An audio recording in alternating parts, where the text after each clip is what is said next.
de Trois-Rivières. Monsieur le Président, j'aimerais d'entrée de jeu dire un immense merci à la députée de Parkdale-Hyde Park, puisque sans son aimable consentement à partager son temps, j'aurais probablement pas pu énoncer quelques idées à propos de cette motion, puisque nous faisons face au 87e bâillon.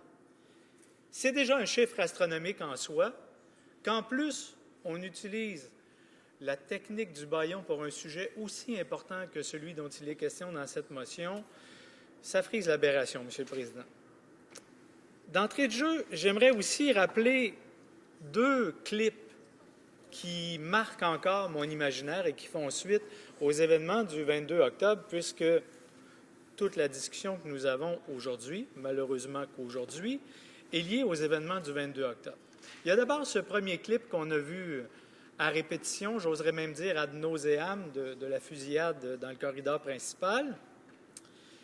Mais il y a surtout, ce deuxième extrait capté par les caméras de la Chambre qui nous montre le 23 octobre le Parlement canadien parlant d'une seule voix. Le 23 octobre, il n'y avait pas de conservateurs, de libéraux, de néo-démocrates. Il y avait un Parlement qui siégeait et qui avait pris conscience des événements de la veille.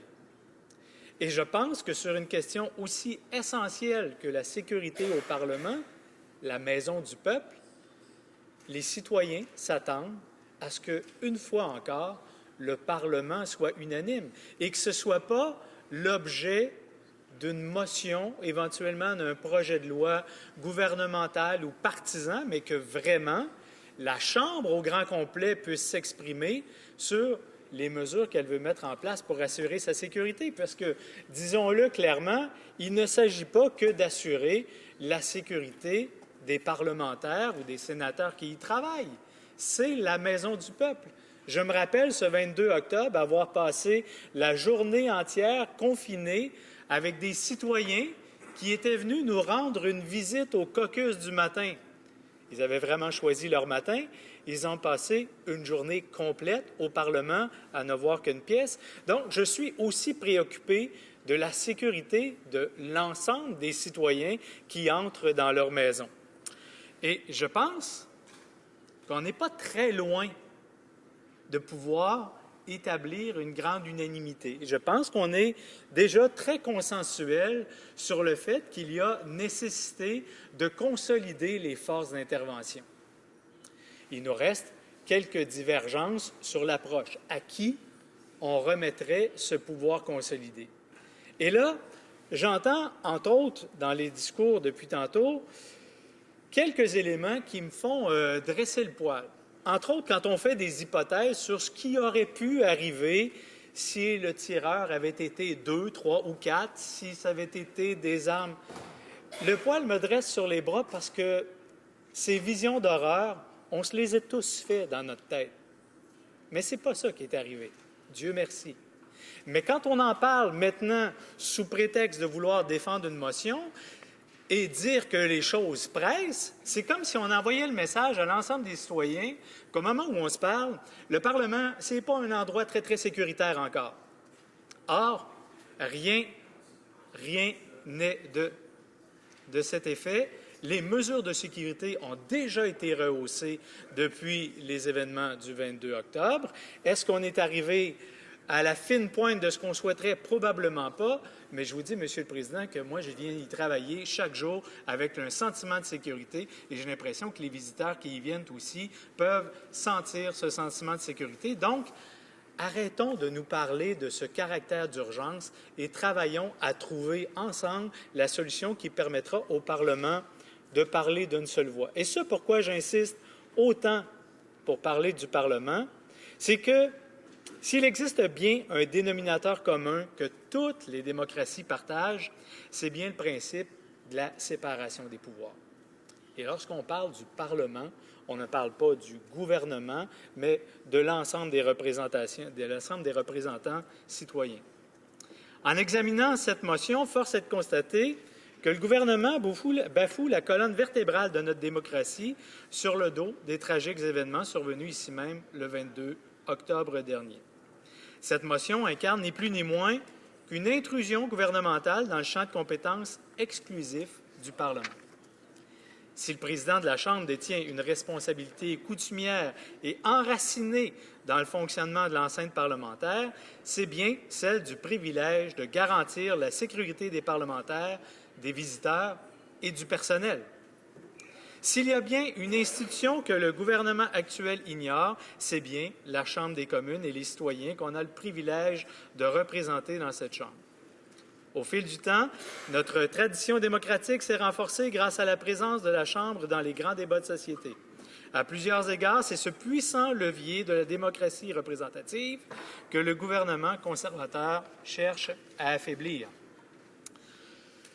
Nous appuyons fermement l'idée qu'une force de sécurité intégrée soit présente et opérationnelle dans l'enceinte parlementaire.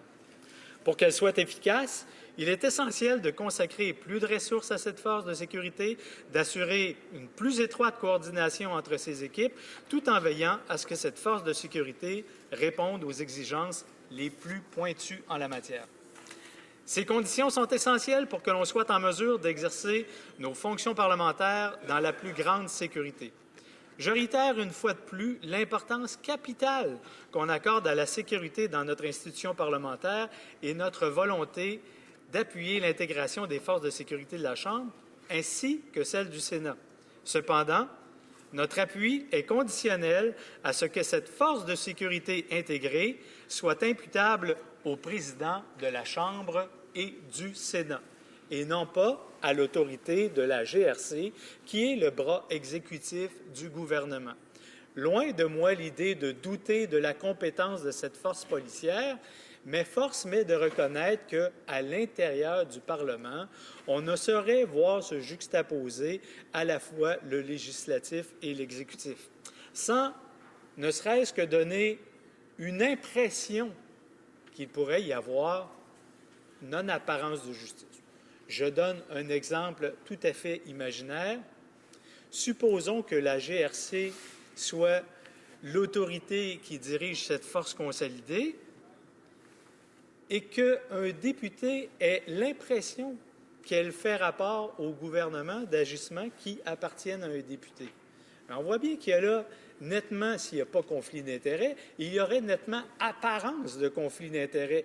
Et c'est pourquoi, dès le siècle des Lumières, on avait bien compris l'importance de la séparation des pouvoirs. Alors, la question se pose, avons-nous fermé la lumière en 2015? La question reste en suspens, mais pour ma part, je demeure absolument convaincu que la séparation des pouvoirs est nécessaire et que le bras exécutif ne saurait être la force ou la tête dirigeante de cette force unifiée. Par conséquent, c'est donc inacceptable qu'un gouvernement torde le bras au Parlement en voulant à tout prix contrôler sa sécurité interne. Je vois que le temps file à une vitesse folle, Monsieur le Président, et une fois de plus, j'aurai encore beaucoup moins de temps que tout ce que j'avais préparé. Alors, je m'arrêterai plutôt là. Question d'avoir un maximum de temps pour conclure des échanges. Je préférais effectivement que sur un sujet aussi capital que celui dont il est question, on ait entre nous, de parties diverses, des échanges et non pas des questions-réponses qui ont pour but d'essayer de se coincer et de faire de cette motion une vision partisane politique, alors que c'est vraiment la Maison représentant l'ensemble des citoyens canadiens qui demande de mettre en place le meilleur système de sécurité. Merci, M. le Président.